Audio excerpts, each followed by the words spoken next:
Alors pendant mon stage en entreprise de plombier chauffagiste, j'interviens avec plusieurs collègues dans un vide sanitaire d'un immeuble pour réparer une conduite en PVC qui est cassée. Alors c'est une chute d'eau ménagère qui est raccordée à une culotte en 160 mm et c'est le coude qui sert à raccorder donc cette chute d'eau ménagère et la culotte de 160 qui est cassée.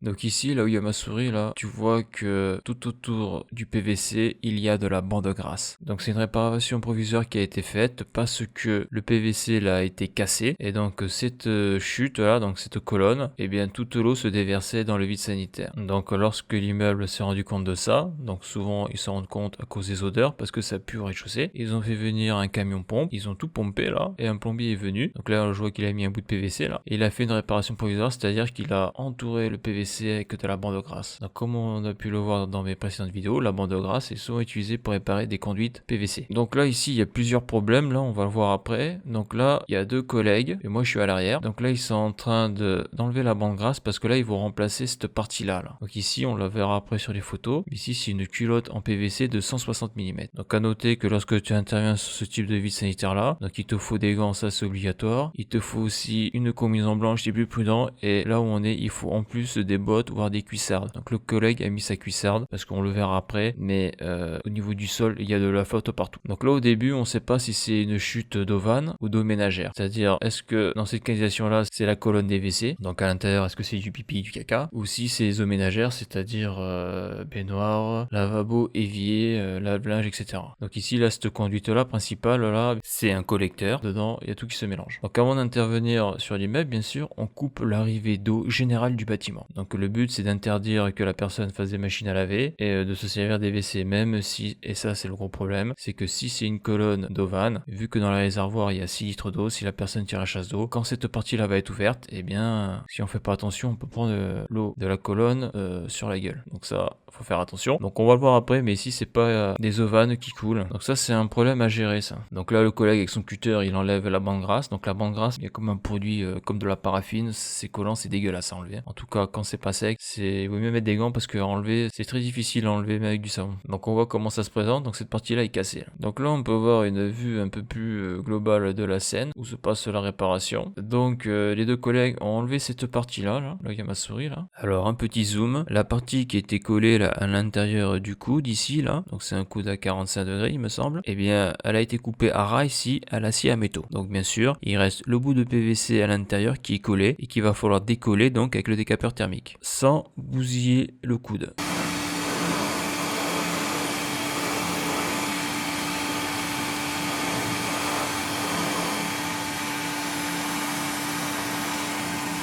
Là, tu remarqueras ici, il y a un tas de matière blanche là. Donc ça, c'est le collègue ici là, donc avec son bras, l'a passé à l'intérieur et a raclé tout le fond de la culotte PVC, donc culotte en 160 mm, et il a tout enlevé, il a mis ça ici. Donc on va le voir après, mais les fixations des conduites ont cassé ici, et donc ça fait une sorte de creux là, comme ça là. Donc il y a une contrepense qui fait que toute la merde s'accumule à l'intérieur. Donc ce qui s'est passé, c'est que probablement ça a fragilisé la canalisation, et je sais qu'ils ont fait venir un camion hydrocureur pour essayer de déboucher le bouchon qu'il y avait dans ce tuyau là, et donc avec le poids de la matière blanche qu'il y a ici, ça a cassé le coude vu que les fixations étaient cassées. Et donc cette matière blanche là, ça ressemble à de la graisse. Donc cette colonne là, ça a l'air d'être des eaux ménagères. D'ailleurs pendant tout le temps de l'intervention il n'y a pas eu d'eau qui a coulé ici en grande quantité, car il y a toujours un très léger écoulement. Donc c'est de l'eau, je crois que l'immeuble doit faire 20 mètres de haut, donc il y a toujours un peu d'eau qui goutte quoi. Comme le tuyau intérieur est humide, bien, ça coule en permanence mais très léger. Donc là on voit que le collègue éclaire la zone de travail avec un spot halogène. Donc je trouve que c'est dangereux parce que toute cette zone là, t'as 2 cm d'eau. Donc il existe des spots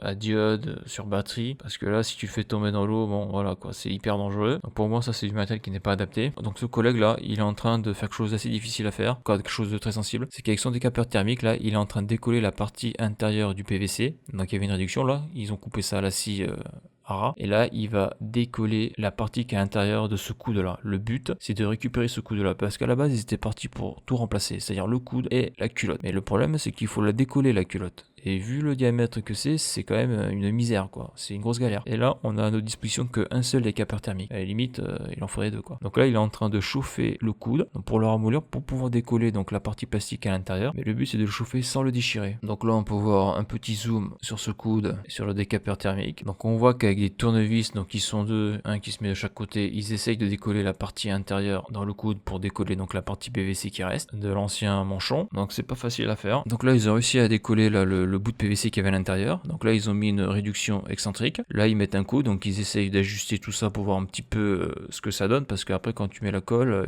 une fois que tu as posé la colle, ça sèche en quelques secondes, quoi. Donc là, ils sont en train de faire des tests. Donc là, on voit la réduction excentrée, là, elle rentre bien dans la culotte de 160. Donc je sais pas si c'est du 160-100, je pense que c'est du 100 mm, ça, je suis pas sûr, mais de souvenir. Donc là, on voit que le collègue ajuste son coude, il essaye de voir à peu près comment ça se présente, tout ça. Donc à noter, il y a un truc qui me dérange dans ce type d'intervention là, c'est que donc c'est des immeubles et on sait pas si on intervient dans une zone où il y a de l'amiante ou pas. Parce que là, tu vois le plafond là, on voit que ça s'effrite là sur sa tête là, et donc je sais pas si c'est un isolant thermique ou si c'est carrément de l'amiante. Parce que là, tu vois, c'est de l'amiante, ils s'en foutent partout là. Et ça, c'est vrai, quand tu pars en intervention, on me dit pas attention, l'immeuble sur lequel tu interviens est bourré d'amiante. Donc ça, j'ai un doute, je sais pas ce que c'est ça. D'ailleurs, j'espère que c'est pas de l'amiante parce que quand tu vois tout ça, ça craint. Parce que je rappelle que l'amiante est une matière qui est extrêmement cancérigène lorsqu'elle est sous forme fibreuse et lorsqu'elle rentre dans les poumons, c'est-à-dire lorsqu'on la respire. Donc là, j'ai pris une photo globale de la scène de travail. Donc là, tu vois bien, il y a de l'eau partout.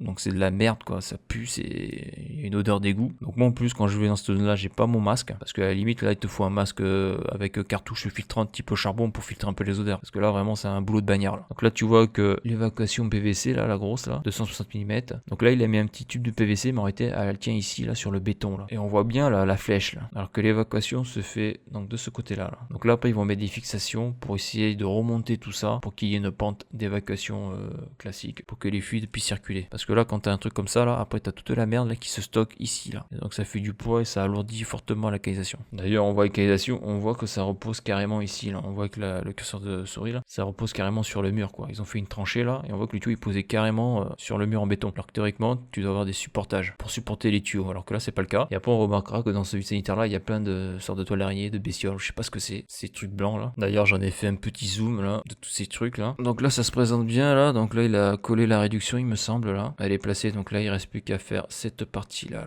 Donc là on voit qu'ils ont mis le coude là, tout est ajusté, donc ça le fait. Donc là il faut pas lésigner sur la colle, d'ailleurs on voit il y a de la colle qui dépasse un peu partout là. Donc là on peut voir le collègue avec sa cuissarde là pour protéger, justement le problème c'est que si tu te penches trop après t'as le cul dans l'eau, en plus c'est de l'eau polluée, toxique, l'eau des égouts. Donc là tu vois que le travail est quasiment fini à ce niveau là, donc c'est vrai que là ça c'est un boulot assez difficile à faire quand même. Donc un petit zoom sur la réparation, alors je m'en souviens plus trop mais j'ai un doute, mais donc là on l'a vu, là il y a une réduction excentrée, là on a un coude à 90 qui a l'air de rentrer dedans, là je crois qu'ils ont mis une manchette de réparation, et là je crois qu'ils ont mis un tube en PVC qu'ils ont rentré dans le coude. Donc là on voit une vue globale et on voit clairement là cette matière blanche, tout ça c'était dans la culotte, et rien que dans la culotte, donc il y a quand même pas mal de matière et c'est vrai que ça a l'air d'être assez lourd, et donc ça serait de la graisse. Donc là ce qui a fait que les tuyaux sont courbés là avec le poids de la matière blanche là, il y a aussi le fait que on voit le supportage dans le vide sanitaire avec le poids des tuyaux et la corrosion, ils sont tous pétés, ce qui fait que ce qui retient les tubes PVC c'est les murs en béton là. Le gros problème c'est quand les fixations pètent, les pentes ne sont plus respectées et donc la matière solide stagne dans le tuyau, et donc ça l'alourdit encore plus, et c'est là où on va voir le phénomène qu'au niveau de la culotte, et bien au niveau de la descente de la colonne, et bien le PVC va casser à cause du poids. On voit que cette fixation là est complètement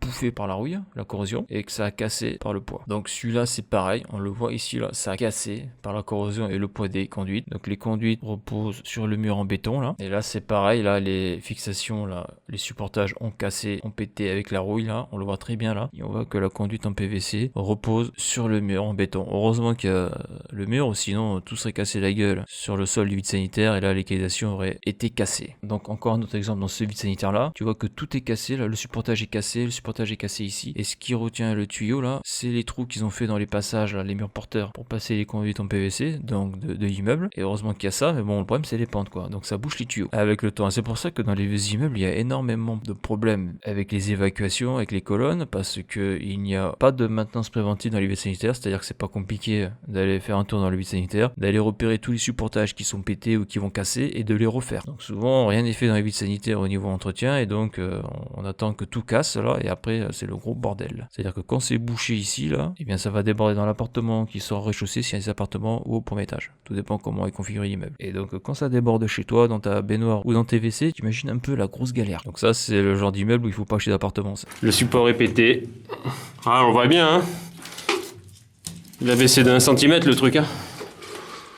Voilà, parce que c'est pas adapté avec le poids. Donc là, les deux collègues ont réparé la jonction entre la colonne et la conduite principale. Et donc là, ils sont en train de placer des fixations avec des feuillards et des tiges fuitées. Là. Bon, après, vu l'environnement extrême qui est le vide sanitaire au niveau humidité et corrosion, ça a l'air d'être du feuillard normal. Je pense pas que ça tienne 5 ans. Quand on le voit, l'eau est noire et dégueulasse, quoi. Donc là, on voit ce que ça donne. Donc là, ils ont posé une fixation, ils l'ont emboîté dans le... Alors, je crois qu'il y a du béton, là, juste derrière cette matière-là. Donc, tige fuitée, feuillard, après, tu visses. Tu arrives à remonter un peu la canalisation. D'ailleurs, le collègue a enlevé sa cuissarde là. Il a fini l'opération sensible qui était ici là. Donc là on peut voir un petit zoom sur sa fixation, son collier de supportage avec la tige fuitée qui est ici. Donc là pour éviter de taillader le PVC là, en tout cas la canalisation là, il a mis de l'armaflex autour du feuillard là. Donc l'armaflex c'est de l'isolant hein, qui est de couleur noire. Donc là l'intervention est terminée. Ici ça a été réparé, tout est bien collé. Il y a une fixation là et une fixation de l'autre côté avec le feuillard et de l'armaflex pour éviter de taillader le PVC. Donc la matière blanche, toute cette merde, on va la laisser à l'intérieur du vide sanitaire, on va pas l'enlever, ça c'est sûr. Donc sur cette photo, on peut voir un petit zoom là sur le supportage et la réparation au niveau de la colonne et de la culotte qu'il y a ici. Là, on peut voir un manchon de dilatation. Donc là, j'ai pris une photo derrière là, donc on voit comment c'est fait dans un vide sanitaire. Donc c'est un vide sanitaire qui doit faire, je sais pas, moi, il doit y avoir 1 mètre entre le sol et ici là, et on voit que